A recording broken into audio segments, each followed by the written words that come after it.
Hello, hi guys! Magandang gabi sa inyo lahat.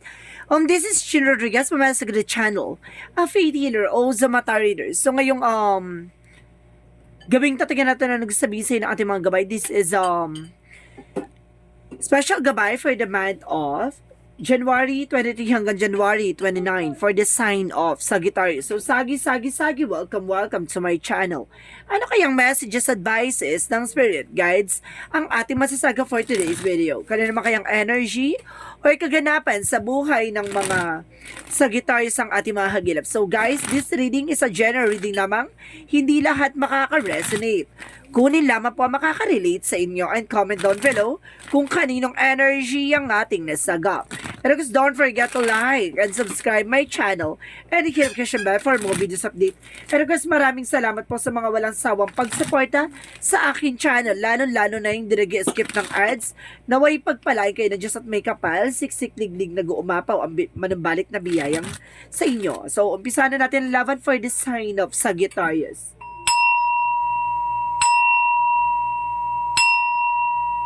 Angel Spirit Messages, give me an information. Ano kayang gusto sabihin sa ng ating mga baraha? So, let's see. Sagittarius. So, there's a star card. So, there's a wish fulfillment. To. May mga bagay na unti-unti na matutupad dito. Ibig sabihin, unti-unti nang magiging masagana ang pasok ng kapalaran sa'yo.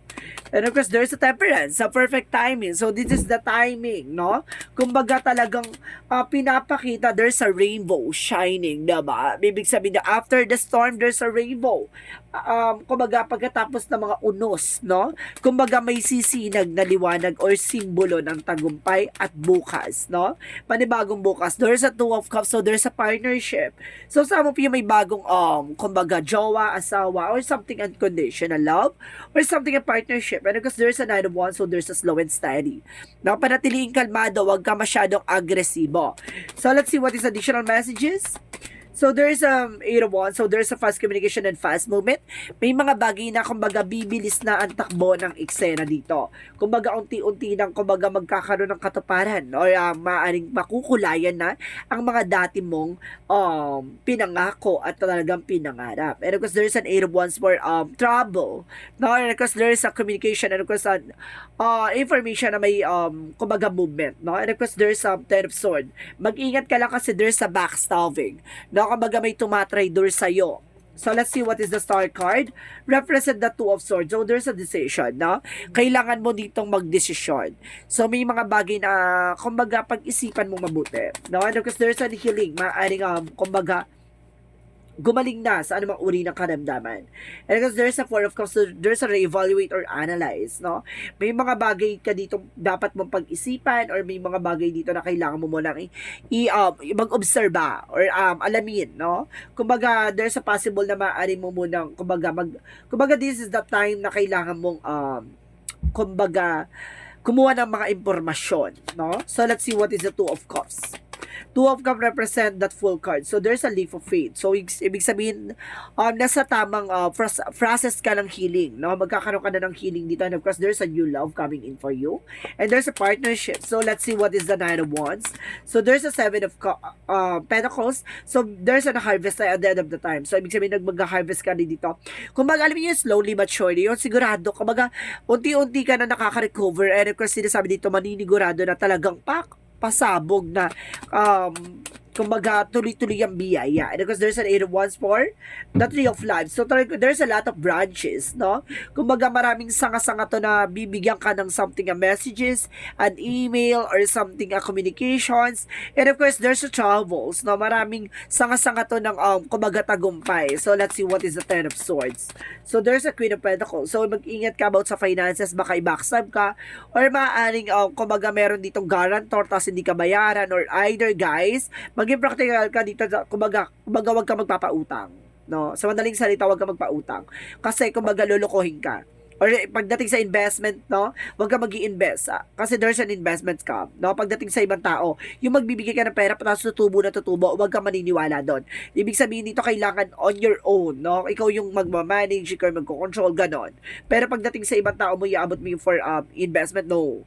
Cut mo yung eksena na yon. So, let's see what is the star card and the two of swords. So, there's a the Palace of Cups. So there's an happiness, ano? Kumbaga itong decision na to na magdadala sa iyo sa happiness. So let's see what is the Temperance and the Four of Cups. So there's Five of Swords, so self-sabotage.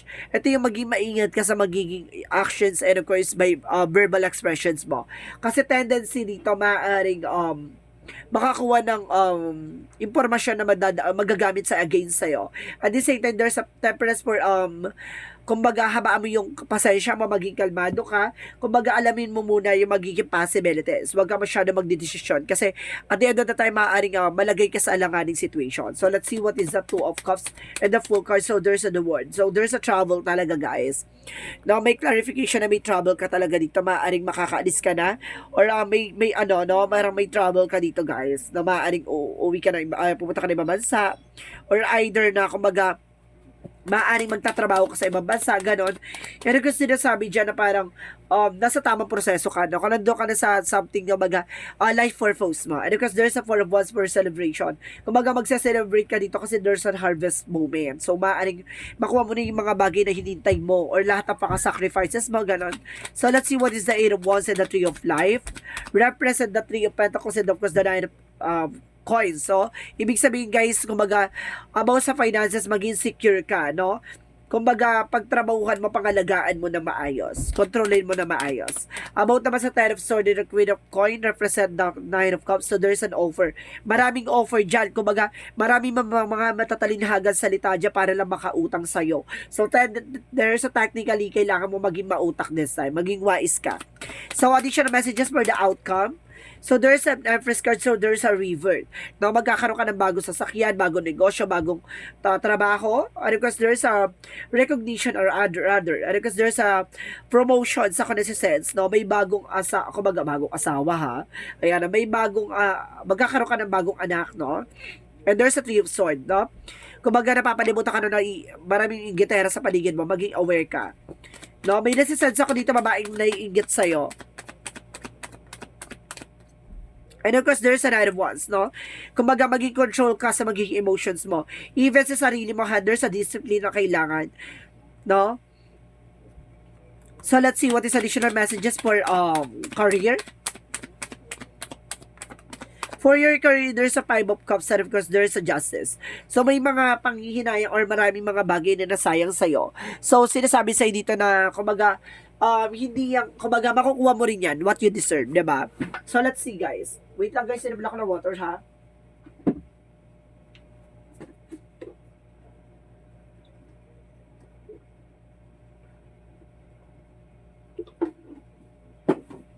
Thank you.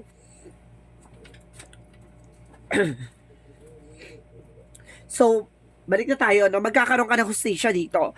Magkakaroon ka ng balance, no? Kung pagdating sa career, baka pang hinayangan mo or masayang, no?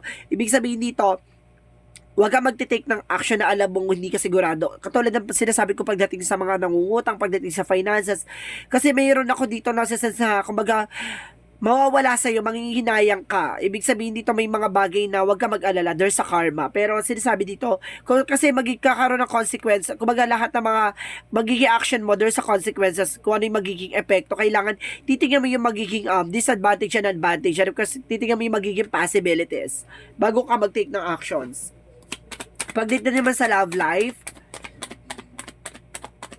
there's a Three of Wands. So, there's a waiting for a result. Or there's a worth waiting for. May natin ka dito, there's a trouble. May uuwi siguro galing ibang bansa. Or either magka-travel ka, papunta sa jowa mo, asawa mo, or either magkikita kayo. And because there's a Knight of Swords, kumbaga there's a success driven. So this is it na parang ang daming, kumbaga sa dami ng nangyari or ganap sa buhay nyo or pagdating sa inyong relationship, na kumbaga madami na delays, hindi kayo nagkikita. So this is the moment na para magtatagpo na kayo. So let's see what is additional messages for health. Sa health mo naman, there's a King of Wands, no? The King of coins represent practicality. And the death card, no? Kumbaga may mga bagay na iwasan mo, tigilan mo, no? Kumbaga there's a death na para sinasabi na kailangan mo nang tapusin yung mga bagay-bagay na yung mga bawal, no? Baka tendency magkaroon ng death eksena dito. Kumbaga baka masyegi ka na maaga. So sinasabi dito, mag-ingat ka, maging practical ka sa sarili mo, 'di ba? Kung alam mo na may nararamdaman ka, sige kang kinain, no? Kumbaga bawal sa iyo, sige ka rin kinain, sige kang ininom, 'di ba? Mag-ingat-ingat ka sa mga kakainin mo at lalo-lalo na sa mga, 'di ba, iinumin mo kung ano-ano. So let's see what is the magical fairy messages.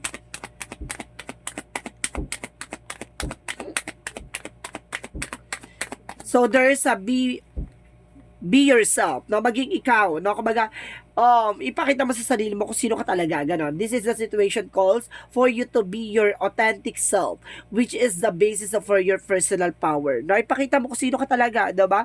If you're even your flaws, no? Ipakita mo kung ano yung pangit at ganda sa'yo. Ganon dapat. Hindi mo kailangan magpanggap. Maging totoo ka sa sarili mo. So, let's see what is the yin and yang oracle card. For yin and yang oracle card represent that stability and flow. Maaring dadaloy na ang eksena dito, no? At the same time, there's a message and dreams. So, may mga mensahe parating sa panaginip mo. Kumaga, bibigyan ka ng signs or synchronicities para maunawaan mo yung nangyayari behind your back. At the same time, there's a comfort zone. Kailangan mo na kumawala sa comfort zone mo. And there's a memories, no? May mga bagay na nangyari from the past na wag mo nang ulit mangyari sa kasalukuyan. So, let's see what is the Romance Angels. Pagdating sa Romance Angels, guys, so there's a calling upon your soulmate, no? Kumbaga, tinatawag yung soulmate mo dito na maaring magkita at magtagpo na kayo. And express your love. Ipakita mo yung, kumbaga, yung pag-ibig talaga, diba? Yung something gesture, kumbaga, romantic gesture, ganyan like. So, let's see. What is the additional messages for Angel Spirit Guides? So, there's a wait, no? Kumbaga, may mga bagay siguro na kailangan mo mag-antay, diba? And there is a star family. So, there's a support by the universe. No, sinusuportahan ka rin ng mga pamilya mo, ng mga kamag-anak mo, or rather ng, kumbaga, mga kapatid mo or magulang mo. No? Sinusuportahan ka sa lahat ng katarantaduhan mo, eme. Sa lahat ng mga eksena mo. And what you need to release. Ano yung mga kailangan mong alisin, no? At tanggalin. And a new start is coming. Parating na yung bagong simula, no? Parating na yung panibagong bukas. So, let's see what is the energy. There's a door to romance. Talaga may pintuan talaga pagdating sa buhay, pag-ibig. No, and of course, there's a goddess of the moon. So, ibig sabihin dito, there's a lot of insights. Maraming ipapakita sa'yo. No?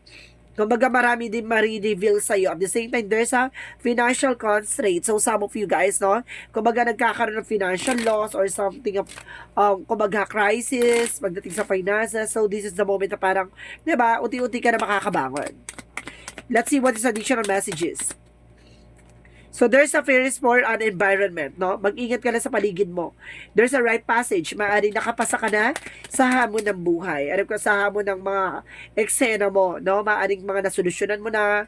Kumbaga, mapapansin mo bakit, ang galing, no? Napunta ako sa situation na nakala ko hindi na ako makakaalis doon or hindi na ako makakabangon. So, this is the moment, parang binangon ako, di ba? Parang ganon. Kumbaga, right passage, nakapasa ka. There's a shielding, grounding, no? Protection mo yung sarili mo.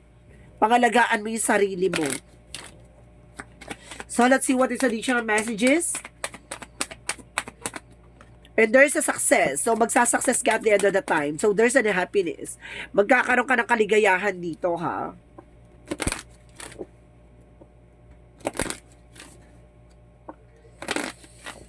So, let's see what is additional messages for Angel Spirit Guides. So, there's a speaker. So, maaring, there's an orasyon or something, and then there's a yoga.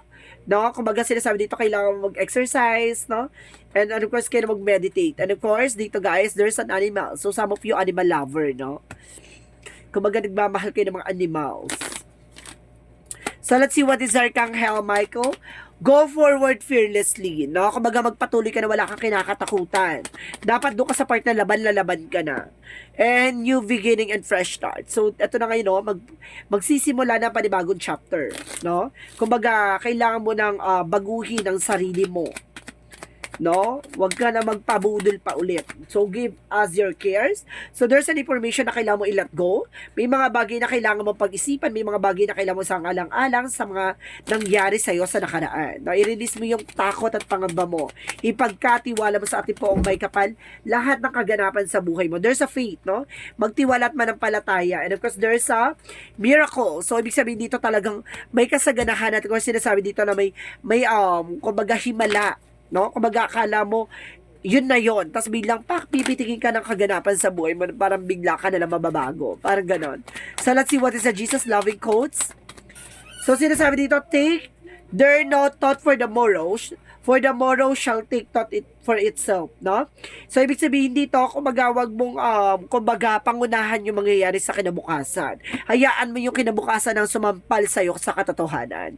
Diba? Minsan kasi, kumbaga, nag-expect tayo, tapos hindi nangyayari, tapos, diba, masyado tayong nagiging, emotional, nagiging drama tayo.